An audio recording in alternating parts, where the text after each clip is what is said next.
Alright, going to give you a quick walkthrough of what we got going on here. Brought home this the CJ3B yesterday. It's a 1953. This thing is pretty rad. It's got a Ford Flathead V8 under the hood.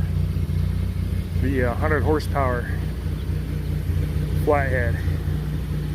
I saw this thing come up for sale and had to have it because of that V8. That thing's freaking cool.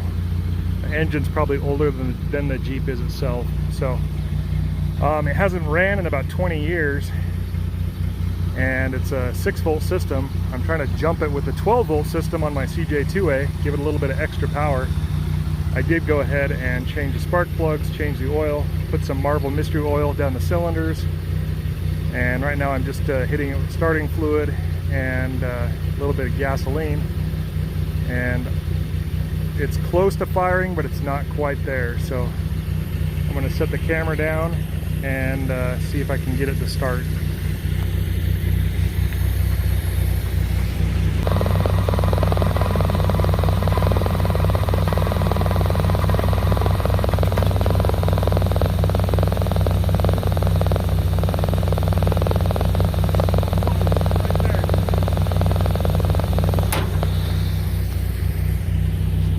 Almost, but not quite. All right, she's a runner. Believe it or not, about 24 hours after picking it up. CJ3B with a flathead engine. Purrs like a kitten.